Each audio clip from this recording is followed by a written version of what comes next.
अच्छा, नाचने वाला भांड होता है? तो फिर नटराज कौन है जिनकी तुम पूजा करती हो? फिल्मों में डांस करने वाला जय अपनी पत्नी जानकी देवी से अदालत में खड़ा होकर ये प्रश्न पूछता है। फिल्मों के डांस की भगवान के नृत्य से तुलना करने वाले ये थे कमल हासन और फिल्म थी चाची 420। जब इन दोनों की शादी हो रही थी तो मंदिर की जगह किसी फिल्म के मंदिर वाले सेट पर हो रही थी। गणपति जी की मूर्ति हटा लेने पर जब जानकी कहती है भगवान तो चले गए, तो जय कहता है दूध पीने गए होंगे। इसका कोई नहीं, उसका तो खुदा है यार। ये पहला पंचनामा है जो पब्लिक डिमांड पर हो रहा है। पहले पंचनामे से लेकर आज तक हर पंचनामा के एपिसोड में ये कमेंट कोई ना कोई जरूर करता था कि चाची 420 मूवी का पंचनामा करके दिखाओ। कुछ ये भी कहते थे कि हम बॉलीवुड को नीचा दिखाकर साउथ की फिल्म इंडस्ट्री को ऊपर दिखाना चाहते हैं, इसलिए साउथ के कमल हासन की इस फिल्म का पंचनामा नहीं करेंगे। तो लीजिए पेश है चाची 420। फिल्म की कहानी से पहले फिल्म के नाम की ही बात कर लेते हैं। फिल्म का नाम पहले रखा गया था चिकनी चाची। हमारे धार्मिक प्रतीकों को कलंकित करने के बाद कराची वुड को हमारे पारिवारिक रिश्तों पर भी कीचड़ उछालने का मन किया, इसलिए चाची जैसे सम्मानित रिश्ते को भी अश्लील संबोधन दे दिया। फिल्म में गाना भी था चिकनी चिकनी चाची। फिल्म इंडस्ट्री में अदब के भंडार माने जाने वाले गुलजार साहब ने ही ये गीत लिखा था, लेकिन जनता ने इसका विरोध किया और फिल्म का नाम बदलकर पहले चुपड़ी चाची किया गया, जिसे भी जनता ने स्वीकार नहीं किया और अंत में चाची 420 किया। आज भी फिल्म का चिकनी चाची वाला गाना चुपड़ी चाची के रूप में फिल्म में है। और जो लोग कह रहे थे कि दक्षिण के सिनेमा की आलोचना हम नहीं करते, तो उनको बता दें गंदगी दक्षिण सिनेमा में भी है, लेकिन कराची वुड से कम। उदाहरण इस फिल्म से अच्छा क्या मिलेगा? चाची 420 कमल हासन की ही तमिल फिल्म अव्वई सन्मुगी का ऑफिशियल रीमेक थी। इस फिल्म के नाम में ना तो चिकनी शब्द था ना चाची। अव्वई शब्द के बहुत सारे अर्थ गूगल पर मिल रहे हैं, लेकिन सबसे क्लोज जो अर्थ मिल रहा है वो है स्मार्ट, चतुर। हालांकि और अर्थ में पवित्र से लेकर चालाक तक कई अर्थ निकल कर आ रहे हैं, तो चतुर चाची या चालाक चाची ही रख देते हैं। ये चिकनी चाची क्या है? षणमुगी शब्द लिया गया था तमिल थिएटर के वरिष्ठ कलाकार टी.के. षणमुगम से प्रेरित होकर। षणमुगम थिएटर में महिला का रोल बहुत करते थे, जैसे कपिल शर्मा शो पर कृष्णा सपना का करता है। उनके फीमेल वर्जन को षणमुगी बोला गया। तो सोचिए चिकनी चाची की क्या जरूरत पड़ गई? ये फिल्म 1996 में आई थी, यानी चाची 420 से केवल 1 साल पहले। ऐसा भी नहीं बोल सकते कि समय के अनुसार बदलाव कर दिया। फिल्म के किरदारों का नाम भी हमेशा की ही तरह सोच समझकर रखा गया।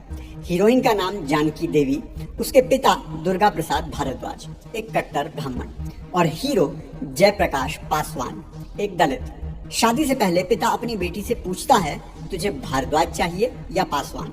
दुर्गा प्रसाद का सेक्रेटरी होता है बनवारी लाल पंडित। हर फिल्म की तरह पंडित है तो हर तरह से भ्रष्ट होगा। नौकरानियों के पीछे भागता है, चोरी करता है, मूर्ख है। जय का मकान मालिक होता है हरि भाई, वो भी बनवारी जैसा ही।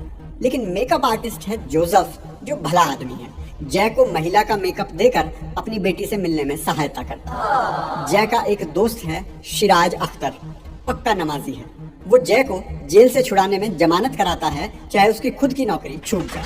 तो जी बेटी भागकर जय पासवान से शादी कर लेती है।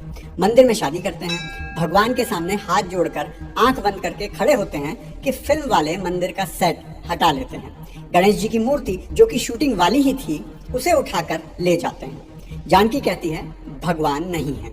जय कहता है चुप नास्तिक। जानकी भगवान चले गए। जय आंख खोलकर देखता है और कहता है दूध पीने चले गए होंगे।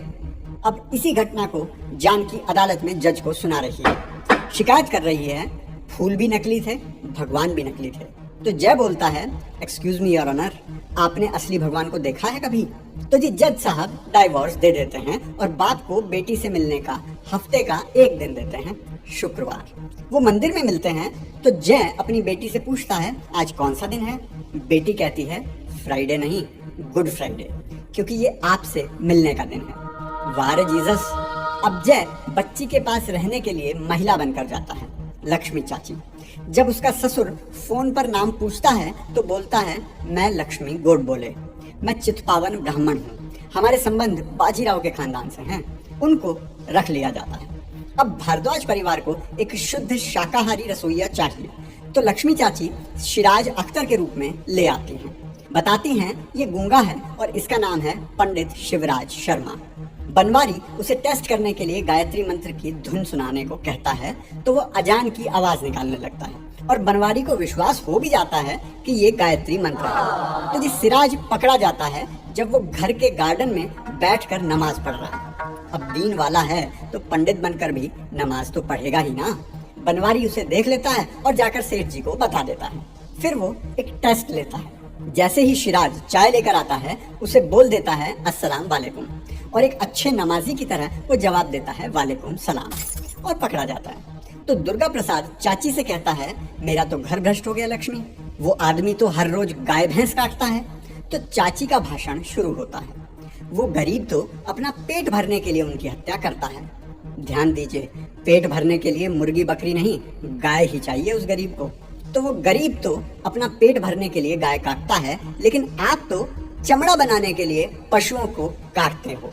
जब ये आपका बिजनेस है तो वो उस बेचारे का बिजनेस है।